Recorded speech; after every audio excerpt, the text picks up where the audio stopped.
Okay जी, आज will learn about the history taking, कैसे करते हैं, हिस्ट्री कैसे ली जाती है। बहुत इंपॉर्टेंट है for diagnosis of any disease. Clinical side पे तब तक सक्सेस नहीं हो सकती जब तक आप एक अच्छी हिस्ट्री नहीं ले सकते।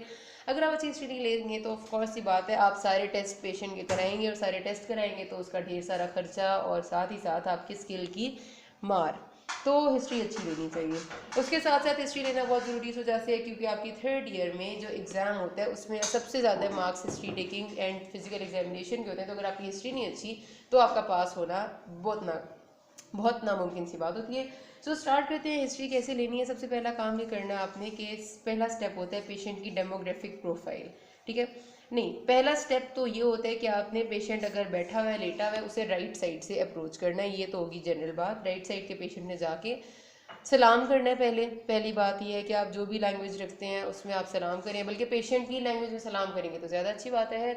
पहले आपने कह दिया सलाम अस्सलाम वालेकुम, फिर आपने कराना है अपना इंट्रोडक्शन। लाजमी तौर पे पेशेंट से कुछ भी पूछने से पहले आपने अपना इंट्रोडक्शन कराना है। हालत ऐसी में जाए कि वो आपको देख के पहचान ले कि आप डॉक्टर हैं, उल्टे सीधे कपड़े पहन के और वाइट कोट उतार के जाएंगे तो उसे पता नहीं चलेगा डॉक्टर पहले, तो वो आपको सस्पेक्ट करेगा। इसलिए बेहतर होता है बंदा स्ट्रेच लगा के वाइट कोट पहन के तशरीफ़ लेके जाए ताकि पेशेंट को डॉक्टर का हुलिया देख के दिल भी करे कि वो हिस्ट्री दे। प्रेजेंटेबल हालत होने के, अपेयरेंस होने के मार्क्स होते हैं। ये मैं बता दूं, जो हमारी मार्क्स डिस्ट्रीब्यूशन होती है उसमें सबसे पहले 3 नंबर होते हैं अपेयरेंस के, डॉक्टर की अपनी अपेयरेंस के। उसके बाद हमारे पास हमने अपना इंट्रोडक्शन कराना है। मेरा नाम डॉक्टर फलाना है, जो भी आपका नाम है। एंड उसके बाद आपने कहना है कि मैंने आपसे कुछ मालूमात करनी है। तो फिर आपने उसके बाद पेशेंट से सवाल शुरू करने हैं। अब सवाल में पहले आपने पूछनी है पेशेंट की demographic profile, that is patient का नाम, आपका नाम क्या है। ठीक है, सबसे पहली चीज़ होगी। फिर आपने पूछनी है, अच्छा पहली बात है कि अगर पेशेंट समटाइम्स इस कंडीशन में नहीं होता कि वो जवाब दे या फिर से जवाब देते हुए ज़रा मसला हो रहा होता है, तो आप काइंडली अगर उनके कोई करीबी अटेंडेंट मौजूद है, कोई ऐसा बंदा जिसको उनके बारे में काफ़ी सारी और ऑथेंटिक इन्फॉर्मेशन हो, तो आप उससे पूछ लें। अदरवाइज़ अगर कोई उनकी बहुत दूर बाहर की कोई ऐसी रिश्तेदार कोई अटेंडेंट है जिसे नहीं पता, तो फिर आप उससे हिस्ट्री लेने की कोशिश ना करें तो ज़्यादा बेहतर है। पेशेंट खुद दे तो सबसे बेस्ट है। अटेंडेंट अगर दे रहा है तो फिर वो कोई ऐसा हो जो सारी इन्फॉर्मेशन ऑथेंटिक जानता हो। नेम पूछने के बाद you have to ask for the age, उम्र कितनी है। बूढ़े लोग होते हैं ज़्यादातर, आप पूछ रहे हैं भाई अंदाज़न उम्र बता दें। अगर वो फिर भी नहीं बताना चाहते तो आप खुद अंदाज़ा लगा लें। ज़्यादातर 60-50 साल के ही आते हैं, नहीं तो अगर कोई यंग एज का होगा तो उसे अपनी पता ही होगी। उम्र के बाद यू हैव टू आस्क कि आप कहाँ से आए हैं, इलाका कौन सा है, रहते कहाँ पर हैं। जिस जगह के वो रहने वाले होते हैं उस हिसाब से आप असेस कर लेते हैं कि इनका कुछ ना कुछ सोशियो इकोनॉमिक स्टेटस कैसा होगा। और ऑलमोस्ट ये कि उन्हें आते हुए या फिर इतने दूर आए हैं क्या प्रॉब्लम हो सकती है, इन ऑल दैट। ठीक है, तो आपने पूछना है रेजिडेंस, किस जगह रहते हैं, इलाका वगैरह। देन आपने अगला सवाल करना है कि आप क्या करते हैं, ऑक्यूपेशन। ठीक है, डिटेल्स में नहीं चले जाना ऑक्यूपेशन की कि अपना एक एक काम बताएं, बस ये बताएं मोटे सा बात ये काम क्या करती हैं। अगर फीमेल्स हैं मोस्टली हाउसवाइफ्स होती हैं और मेल पर्सन है तो वो जो भी करते हैं वो आपको बता देंगे। ठीक है जी। देन डेमोग्राफिक प्रोफाइल के बाद आपका नेक्स्ट आता है, आपने पूछना होते हैं प्रेजेंटिंग कंप्लेंट्स। ठीक है, प्रेजेंटिंग कंप्लेंट्स में आप पूछेंगे, अगला सवाल होगा और सब ये पूछने के बाद कि आप कहाँ से आए हैं, कि यहाँ कैसे और कब आना हुआ।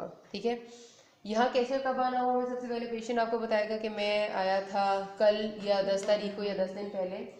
तो यहाँ कैसे कब आना हुआ आपने सवाल करना है। फिर आपने पूछना है कि किस जगह आए थे, इमरजेंसी में आए थे या ओपीडी में आए थे। ये बात आपने खुद पूछनी है कि वो नहीं बताते, वो जो भी बताएंगे। आपने पूछना है किस वक्त आए थे, दिन को, रात को, सुबह, एग्जैक्टली क्या टाइम था। उससे आपको अंदाज़ा ये हो जाता है कि अगर वो इमरजेंसी में सपोज रात के 1-2 बजे आए थे, इससे आपको अंदाज़ा होगा कि हाँ कोई बहुत सीरियस मसला था कि उसे रात की आधी रात को आना पड़ा। अगर वो कहेगा सुबह 11 बजे या 2 बजे ओपीडी में आया था, इसका मतलब कि मसला इतना सीरियस नहीं था। ठीक है, उसकी बात को आपने इस तरह से लिखना है प्रेजेंटिंग कंप्लेंट्स में कि patient presented in ER emergency के लिए या फिर ओपीडी, ज़ाहिर ओपीडी के लिए out patient department, at 10th November at 2 AM। ये लिख देना आपने विद द कंप्लेंट्स ऑफ। फिर आपने पूछना है कि कैसे आए थे और क्यों आए थे, वो आपको बताएगा। क्यों में उससे उल्टी सीधी बातें आपने नहीं पूछने लग जानी। अगर वो क्यों की बात शुरू करते 2 महीने पहले मुझे ये हुआ था, तो आपने फ़ौरन उसे ट्रैक पे लाना है कि नहीं ये बताओ कि अभी जब आए थे तो क्या हुआ था, क्या मसला था। यहाँ पर जब प्रेजेंट किया है हॉस्पिटल में, अस्पताल में जब आए हैं तो किस मसले के साथ आए थे। हो गया सपोज कि मुझे इधर पेट में राइट सीधी तरफ बहुत दर्द था, बहुत शदीद दर्द, वो आपको इतना ही बताएगा। फिर आपने पूछना है साथ बुखार था, तो हुआ तो वो यकीनी तौर पे होता ही होता है, वो कहेगा हाँ बुखार था। फिर पूछना है आपने कि दर्द कितने दिन से था, खाली इतनी बात पूछनी है कितने दिन से था, वो बता देगा बुखार कितने दिन से था। फिर आपने पूछना है कि साथ क्या उल्टियाँ भी थी, वो बताएगा उल्टियाँ भी थी, मोस्टली होती हैं, खैर नहीं भी हो तो ठीक है। वो आपने पूछना है कितने दिन से थी या कितने टाइम से थी, वो आपने लिख लेना है, ठीक है। फिर आपने अगला सवाल कर लेना है कि साथ और कोई बीमारी या और कोई मसला था पूरी जिस्म में, कहीं और दर्द था या कोई और चीज़ थी, वो कहेगा नहीं, या कुछ भी जो भी कहेगा आपने लिख लेना है, ठीक है। फिर जो जो उसने बताया होगा कि उससे ये चीज़, सपोज उसने कहा कि दर्द उसे उसी दिन शुरू हुआ था, बुखार उसे पिछले दिन से था, 2 दिन से था, और उल्टियाँ जो है वो उसे बिल्कुल आने से 10-15 मिनट पहले जो है वो उसे उल्टियाँ शुरू हुई थी। तो आपने इन चीज़ों को लिखना है क्रोनोलॉजिकल ऑर्डर में। क्रोनोलॉजिकल ऑर्डर का मतलब है जो सबसे पुरानी चीज़ है उसे सबसे पहले लिखना है और नई चीज़ों को बाद में लिखना है। सपोज उसे 2 दिन से बुखार था तो आप सबसे पहले लिखेंगे फीवर 2 days।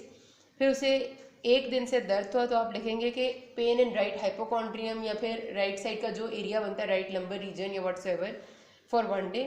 और फिर आप लिखेंगे कि vomitings 1 episode just before presentation, या 1 episode है, 2 episodes हैं, जो भी हैं जस्ट बिफोर प्रेजेंटेशन। ये होगी हमारी प्रेजेंटिंग कंप्लेन। इससे ज़्यादा डिटेल में नहीं जाना, ना पेशेंट को जाने देना, अगर वो कहानियाँ सुनाने लग जाता है तो उसे रोक देना है, ठीक है। उसके बाद हम लिखते हैं, अगला चीज़ होती है प्री मॉर्बिड्स। प्री मॉर्बिड्स इसलिए लिखने ज़रूरी होते हैं कि ये शुरू में ही पढ़ने वाला कुछ चीज़ों को रूल आउट करते हैं। पाकिस्तान में अगर देखा जाए तो बहुत कॉमन है कुछ बीमारियाँ, कोई भी क्राउडेड एरिया, पाकिस्तान इंडिया जैसे एरियाज होते हैं, वहाँ पर हाइपरटेंशन, डायबिटीज़ मेलाइटिस हो गया, ट्यूबरकुलोसिस, एस्थमा, ये बीमारियां बहुत कॉमन होती हैं। शुरू में ही ये पूछने के बाद आप पेशेंट से पूछने के क्या है, पेशेंट से क्या आपको हाई ब्लड प्रेशर है या हाइपरटेंशन, तो वो समझेगा नहीं हाई ब्लड प्रेशर है या ब्लड प्रेशर का कोई मसला है, वो कहेगा हाँ या ना, बस। ये नहीं पूछना कितने अरसे से है। फिर आप पूछेंगे हाइपरटेंशन के लिए हम HTN लिखते हैं, सपोज उसे नहीं था आप लिख देंगे नेगेटिव। देन यू लास्ट आपको शुगर है, सपोज उसने कहा हाँ शुगर पॉजिटिव। आप पूछेंगे उससे आपको कभी TB हुआ है ज़िंदगी में, वो कहेगा नहीं TB नेगेटिव आ गया। एस्थमा है आपको, जो भी उसने कहा एस्थमा के बारे में आप लिखेंगे और पॉजिटिव या नेगेटिव डाल देंगे, ठीक है। ये होगी आपके प्री मॉर्बिड्स। देखने वाले को फौरी तौर पे कुछ चीज़ें रूल आउट करना ज़रूरी होता है, बस डिटेल नहीं पूछनी। फिर आपने अगली हेडिंग होती है हिस्ट्री ऑफ प्रेजेंटिंग कंप्लेंट्स, ठीक है।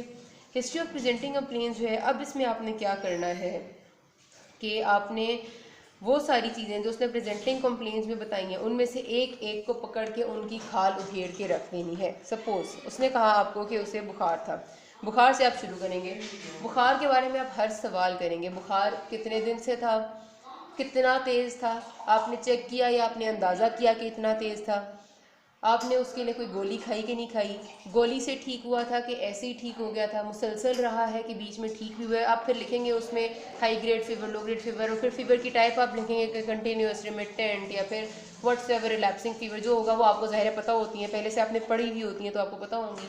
फिर आपने फीवर की टाइप लिख देनी होती है। फिर आपने पूछना है कि बुखार, फिर आपको ये पता चल जाएगा कि उसने गोली इस्तेमाल की है कि नहीं की, उससे बुखार उतरा है कि नहीं उतरा, एंड ऑल दैट। फीवर की डिटेल्स में जो क्वेश्चन आते हैं वो आपने इसमें करने हैं, ठीक है।